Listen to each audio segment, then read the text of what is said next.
पूरे प्रेसिडेंट के एड्रेस में कहीं पर भी लफ्ज़ माइनॉरिटी का इस्तेमाल नहीं हुआ। आखिर क्यों? कि नौजवानों की बात हो रही है, बेरोजगारी तो इनका मुकद्दर बना कर रख दिया। सबसे ज्यादा बेरोजगार अगर कोई इस देश में है तो नौजवान हैं, उनके बारे में सिर्फ बातें हो रही हैं। कोई देश को राह दिखाने के लिए कि सरकार क्या करने वाली है, इकोनॉमी को रिवाइव करने के लिए कुछ जिक्र नहीं है। पहले तो ये है कि बीजेपी अभी भी ये समझ रही है कि वो 2019 के रिजल्ट में है।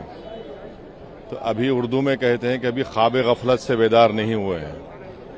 दूसरी बात यह है कि इस पूरे प्रेसिडेंट के एड्रेस में कहीं पर भी लफ्ज़ माइनॉरिटी का इस्तेमाल नहीं हुआ। आखिर क्यों? भाई, संविधान की आप बात करते हैं तो संविधान में आर्टिकल 30 में लिखा नहीं है माइनॉरिटी, तो इतनी नफरत क्यों है? तीसरा यह है कि नौजवानों की बात हो रही है, बेरोजगारी तो इनका मुकद्दर बना कर रख दिया। सबसे ज्यादा बेरोजगार अगर कोई इस देश में है तो नौजवान हैं, उनके बारे में सिर्फ बातें हो रही हैं। चौथी बात यह है कि फॉरेन पॉलिसी के ताल्लुक से कल एंथनी ब्लिंकन कह रहे हैं कि भारत में हेट स्पीचेस का इजाफा हुआ है, भारत में माइनॉरिटीज के जो रिलीजियस प्लेसेस है उनको डेमोलिश कर दिया जा रहा है।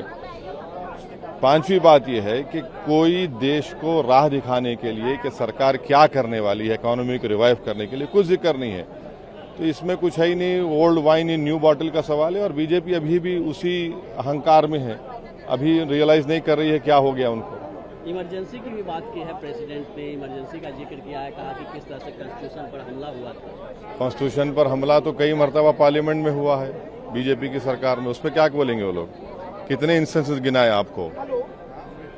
नीट को लेकर भी कहा कि हाँ, नीट का तो आप बोल देते ना कि दोबारा करवाएंगे। बेशर्मी की हद है। एक सोसाइटी रजिस्टर कर दिया आपने, बेशर्मी की हद है। आप 25 लाख युवाओं से, उनके फैमिलीज के से आप खेल रहे हैं। पेपर लीक हो जाता है एक दिन पहले, हर जगह लीक ही लीक हो रहा है, कहाँ की लीक नहीं हो रहा है।